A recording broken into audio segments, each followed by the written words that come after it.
नमस्कार प्रेक्षकांनो, मालिकेच्या पुढील काही भागांमध्ये आपल्याला खूपच जबरदस्त असा ट्विस्ट पाहायला मिळणार आहे. म्हणजे राणी आणि इंद्रा कशा पद्धतीने जातात, त्या नोटरी वकिलाची वाट लावतात. म्हणजे त्या वकिलाकडून कशा पद्धतीने पुरावे गोळा केले जातात, हे सगळं आपल्याला पाहायला मिळणार आहे. त्यासाठी हा व्हिडिओ शेवटपर्यंत पहा. त्याचबरोबर चॅनलवरती नवीन असाल तर चॅनलला नक्की सबस्क्राईब करा. तर इकडे आपल्याला पाहायला मिळतं की आता राणी कोर्टामध्ये आहे. इंद्राला काही कोर्टामध्ये येऊ दिलेलं नाही आहे. इंद्राला बाहेरच थांबायला लागलेलं असतं. इकडे इंद्रा मात्र कासावीस होत असतो. आता राणीने हँडरायटिंग एक्सपर्टला बोलवलेलं असतं. आता राणीचा तो स्वतःचा साक्षीदार असतो, पण त्याची सुद्धा कारखानीस वकिलाने वाट लावलेली असते. त्याला अगदी राणी काय प्रश्न विचारेल, कशा पद्धतीने प्रश्न विचारेल, हे सगळं त्याला सांगितलेलं असतं आणि त्या पद्धतीने उत्तरं त्याला द्यायला सांगितलेली असते. मग राणी आता तिथं प्रश्न विचारते, अहो असं काय करताय तुम्ही? तर मला सांगितलं होतं की या 4 सह्या आहेत त्या एका व्यक्तीच्या आहेत आणि त्यानंतरच्या बाकीच्या सह्या या वेगळ्या व्यक्तीच्या आहेत. तर आता मात्र तो जो आहे हँडरायटिंग एक्सपर्ट, तो राणीला म्हणतो की अहो नाही मॅडम, तुम्ही तुमचे शब्द माझ्या तोंडून काय ऐकायला लावताय? कारण हे तुम्हाला वाटत होतं, मला नव्हतं वाटत. मी असं तुम्हाला कधीच बोललेलं नाही आहे. कारण हे कारखानीस वकिलाने त्याला सगळं अगदी त्याच्याकडून पडवून घेतलेलं असतं.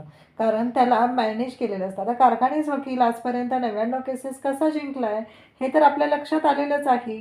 साक्षी, पुरावे तिथं मॅनेज करायचे, त्याच्यामध्ये काही गोंधळ घालायचा, झोल करायचा आणि केसेस जिंकायच्या. पण आज राणी ही तिच्या कुटुंबासाठी लढत असते. बाकीचे वकील लढत असतात तेव्हा त्यांना काही फरक पडत नाही आहे. त्यांच्यासाठी ही गोष्ट वाटते तेवढी मोठी नसते, पण राणीसाठी या सगळ्या गोष्टी घडत असतात तेव्हा मात्र राणीसाठी एकच महत्त्वाची गोष्ट असते, ते म्हणजे कुटुंब रस्त्यावर येत आहे. आज तिचं कुटुंब तिला वाचवायचं आहे, कुटुंबासाठी ते घर वाचवायचं आहे, हे तिच्या डोक्यात सुरू झालेलं असतं. इकडे मात्र पाहायला मिळतं ते म्हणजे काहीही झालं तरीही राणी विचार करत असते, नाही या सगळ्यामध्ये आता मला माझ्या कुटुंबाचा विचार केला पाहिजे. म्हणून राणीने ही सगळी तयारी दाखवलेली असते.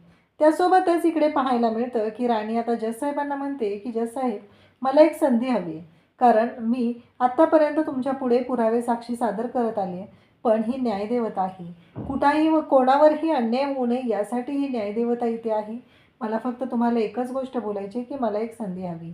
कारखानीस वकील उठतात आणि म्हणू लागतात की नाही, काही झालं तरीही हिला संधी द्यायची गरज नाही. कारण आत्तापर्यंत सगळे साक्षी पुरावे हे खोटे सादर केलेले आहेत, त्याचा काही उपयोग झालेला नाही आहे.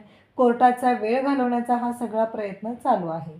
तेव्हा राणी म्हणते की हे पहा जजसाहेब, मला फक्त एक संधी द्या, कारण मला माझं कुटुंब वाचवायचं आहे. आता जजसाहेब भयानक चिडतात आणि ते कारखानीस वकिलाला म्हणतात की तुम्हाला काय वाटतं, तुम्ही आत्ता जे काय बोलत आहात त्या गोष्टींवरती विश्वास ठेवला पाहिजे आम्ही? नाही. कारण इथे त्यांना संधी द्यायची का नाही हे ठरवण्यासाठी मी आहे, कोर्ट आहे आणि कोर्ट ठरवेल. तुम्ही हे सांगायचं नाही आहे की कोणी काय केलं पाहिजे. अशा पद्धतीने आता इकडे वकिलांनी चांगलीच, म्हणजे वकिलाची जजसाहेबांनी चांगलीच बोलती बंद केलेली असते. तेव्हा मात्र राणीला एक संधी दिली जाते, म्हणजे आता पुढच्या हिअरिंगपर्यंत राणीने जे काही साक्षी पुरावे आहेत ते कोर्टामध्ये सादर करायचे आहेत. राणी आता त्या गोष्टीसाठी तयार होते आणि राणीने ठरवलेलं असतं की काहीही झालं तरीही आता माघार घ्यायची नाही. राणी बाहेर येते, इंद्राला सगळ्या गोष्टी सांगते, कारखानीस वकील तिथे येतो, वाटेल त्या भाषेत बोलत असतो. आता माझी हॅट्रिक होणार आहे, तू हरणार आहेस वगैरे असं सगळं बोलणं चालू असतं. आता मात्र राणीला खूप वाईट वाटत असतं. या सगळ्या गोष्टी ज्या असतात त्या अशा पद्धतीनं होतील हा विचारही केला गेलेला नव्हता. पण आता जे घडलंय ते घडलंय, ते तर आपण बदलू शकत नाही. त्याच्यामुळं राणी शांतपणे या सगळ्या गोष्टी हँडल करते आणि म्हणू लागते की नाही, आता आपल्याला शांतपणे हे सगळं सोडवायचं आहे. मग मात्र राणीने आता पुढची तयारी केलेली असते. राणी म्हणते की आता मी शांत राहणार नाही. मग इंद्राला म्हणते की इंद्रा सर, तुम्हाला आठवतं आहे का, तो नोटरी वकील होता तो, आता आपल्याला त्याचीच केस हातात घेतली पाहिजे. कारण त्याने जे काय सांगितले त्याच्यामुळे आपली केस फिरली ना. आपण एकदा त्यालाच ताब्यात घेऊया आणि ठरवूया हे सगळं सगळं काय घडत आहे ते. अशा गोष्टी घडत असतात. आणि मग मात्र इंद्रा आणि राणी त्या नोटरी वकिलाला भेटायला जायचं ठरवतात. पण त्याला भेटायला जाताना कसं जायचं, कारण आहे त्या वेशात गेलं तर तो माणूस मान्य करणार नाही. त्यामुळं आपल्याला पाहायला मिळतं की राणी आणि इंद्रा दोघांनीही वेश बदललेला आहे, राजस्थानी वेश धारण केलेला आहे आणि मग इंद्रा आणि राणी त्या नोटरी वकिलाकडे जातात. इंद्रा आणि राणीने खूप जबरदस्त असा प्लॅन केलेला असतो. गोष्टी खूप छान हँडल करायचं ठरवलेलं असतं.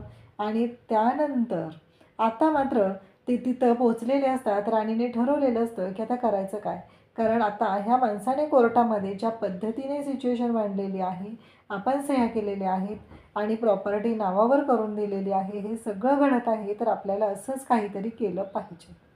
आणि तेव्हा मात्र इकडे राणी आणि इंद्रा तिथे पोहोचतात. मग त्या नोटरी करणाऱ्या वकिलाला म्हणतात की आम्हाला तुमच्याशी बोलायचं होतं. आवाज वगैरे चेंज केलेला असतो. ते राजस्थानी लोक असतात तशा पद्धतीचा बोलण्याचा टोन असतो. आणि मग ते म्हणतात बोला ना, काय झालं. तेव्हा हे सांगू लागतात की आमची खूप मोठी प्रॉपर्टी आहे आणि त्या प्रॉपर्टीच्या संदर्भात एक प्रॉब्लेम झालेला आहे. ती प्रॉपर्टी आम्हाला आमच्या नावावर करून घ्यायची आहे. काय झालं माहिती आहे का, ती प्रॉपर्टी आमच्या भावाकडे आहे आणि त्याच्याकडून ती आम्हाला काढून घ्यायची आहे. तेव्हा नोटरी वकील म्हणतात अहो पण अशी कामं मी करत नाही आहे. तेव्हा ते म्हणतात हे बघा, कसं आहे माहिती आहे का, आमची प्रॉपर्टी जी आहे ना ती करोडोंची प्रॉपर्टी आहे.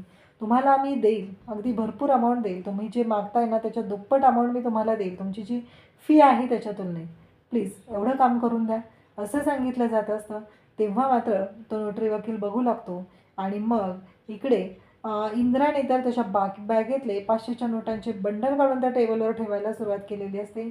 आणि तो म्हणत असतो की हे बघा, आत्ता मी एवढी अमाऊंट देत आहे, काम झाल्यावर किती देईल याचा विचार करा, कारण माझी प्रॉपर्टी ही करोडो रुपयांची आहे.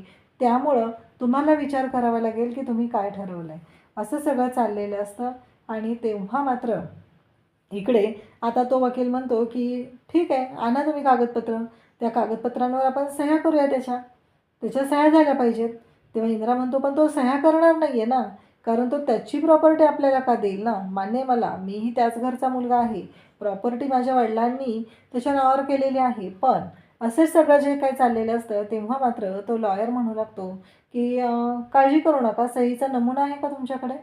नाही, माझ्याकडे एक व्यक्ती आहे, ती व्यक्ती कोणत्याही सह्या करू शकते, मला फक्त सहीचा नमुना द्या, असं सांगितलं जातं. तेव्हा इंद्रा आणि राणी म्हणतात की हो, आहे आमच्याकडे सहीचा नमुना. असं म्हणत दोघांनीही सहीचा नमुना आता दिलेला असतो. त्यानंतर तो वकील म्हणतो की हे बघा, त्या माणसाला बोलवलं जातं आणि जेव्हा त्या माणसाला बोलवलं जातं तेव्हा मात्र इंद्रा आणि राणी पाहतच राहतात, कारण हा जो माणूस आहे हा सह्या करणार आहे हे लक्षात आलेलं असतं. आणि इंद्रा आणि राणीला सुद्धा धक्का बसलेला असतो की आता पुढे करायचं काय, कारण एवढं सगळं जरी झालेलं असलं तरी कुठंतरी गोंधळ हा वेगळ्या पद्धतीने होत असतो, हे लक्षात आलेलं असतं.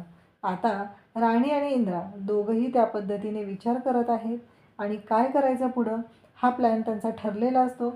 मग त्याचबरोबर राणी आणि इंद्राने जाताना स्पाय कॅमेरासुद्धा तिथे नेलेला असतो. आणि मग त्या वकिलाकडून दोघंही सह्या करत आहे. तो वकील जो सॅम्पलची सही दिलेली आहे त्या पद्धतीने तो वकील त्याच्यावरती सह्या करतोय आणि तो म्हणतो की हे बघा, एवढं सोपं आहे, आता मी सह्या केलेल्या आहेत, हे कोणाला कळणारही नाही, अगदी हुबेहूब अशी सही झालेली असते. आणि राणी आणि इंद्राने कॅमेरामध्ये हे सगळं शूट केलेलं असतं. आणि आता इंद्रा उठतो आणि त्याला म्हणतो की चल आता चल पोलिसांच्या ताब्यात. तो म्हणतो असं काय करताय, मला का घेऊन जाताय तुम्ही. तेव्हा तो सांगू लागतो की आता बोल, कसं आहे माहिती आहे का, इंदिरा माडिकच्या सह्यासुद्धा तूच केलेल्या आहेत की नाही, विक्रांतच्या सांगण्यावरून आणि कारखानेच वकिलाच्या. तेव्हा तो म्हणतो की नाही हो, मी नाही केलेलं हे सगळं, माझा काही संबंध नाही याच्याशी. तेव्हा इंदिरा म्हणतो की खरं बोलतोस का पोलिसांकडे घेऊन जाऊ. असं म्हटल्याबरोबर तो म्हणतो की हो, हे सगळं मीच केलेलं आहे, माझ्याकडे या सगळ्या गोष्टी करण्यासाठी मान्य मला हे सगळं झालेलं असतं, तरीही हे सगळं जे काही घडत आहे त्यामध्ये मीच केलेलं आहे आणि मला त्यांनी पैसे दिलेले होते. आता हे ऐकल्यानंतर हे सगळं जेव्हा घडत असतं तेव्हा मात्र इकडे आता राणी म्हणते की चला, आणि मग ते विक्रांतच्या समोर घेऊन येतात. विक्रांत तिथे पोचलेलाच असतो आणि विक्रांतकडे बोट करून हा वकील सांगत असतो की या माणसाने मला करायला लावलेलं आहे.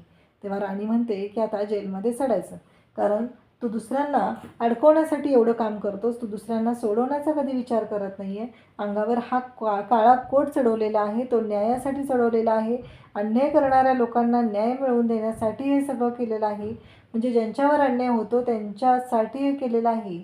आणि आज तुला या गोष्टीचं काहीही वाटलेलं नाही. कारण तो चुकीच्या पद्धतीने लोकांना फसवत आहे. असं म्हणत राणी आणि इंद्राने त्याला आता पोलिसांच्या ताब्यात दिलेलं असतं. तर विक्रांत तिथं असतो आणि विक्रांत मात्र म्हणत असतो की नाही, कसं आहे माहिती आहे का, काही झालं तरी ही केस मीच जिंकणार आहे, कारण याच्यापेक्षा स्ट्रॉंग पुरावे माझ्याकडे आहेत, असं तो बोलत असतो. आता मात्र गोष्टी घडत असतात आणि मग सगळ्यांच्या लक्षात येऊ लागतं आणि ते म्हणजेच की सगळेजण पाहत असतात आणि मग राणीला खूप राग येतो. राणी खानदिशी त्याच्या कानाखाली वाजवते, कारण एखाद्या माणसाचं ऐकून तरी किती घ्यायचं असतं ना, त्या गोष्टीला पण लिमिट आहे. कारण इतकं सगळं झालेलं असलं तरीही प्रत्येक वेळेस ती व्यक्ती दोषच देत आहे, प्रत्येक वेळेस वाटेल त्या भाषेत बोलत आहे. जराही त्या व्यक्तीला लाज वाटत नाही आहे. एवढं लुबाडलेलं असतानाही पुन्हा अजून लुबाडायचीच भाषा करत आहे. हे सगळं घडत असतं आणि मग मात्र इकडे राणी म्हणत असते की बाद झालं, आतापर्यंत तू खूप केलेलं आहे, पण आता मात्र तुला सोडणार नाही, असं म्हणत राणीने आता त्याच्या खानदेशी कानाखाली दिलेली आहे आणि दाखवून दिलेलं आहे की ही राणी महाडिक वाटते तेवढी साधी सोपी नाही आहे. ती कोणाचीही वाट लावू शकते. आता मात्र कोर्टामध्ये नक्की कसा राडा होणार, केस कशा पद्धतीने जिंकली जाणार आहे, हे आपल्याला पुढे पाहायला मिळणार आहे. अशाच अपडेटसाठी चॅनलशी कनेक्ट राहा. थँक्यू.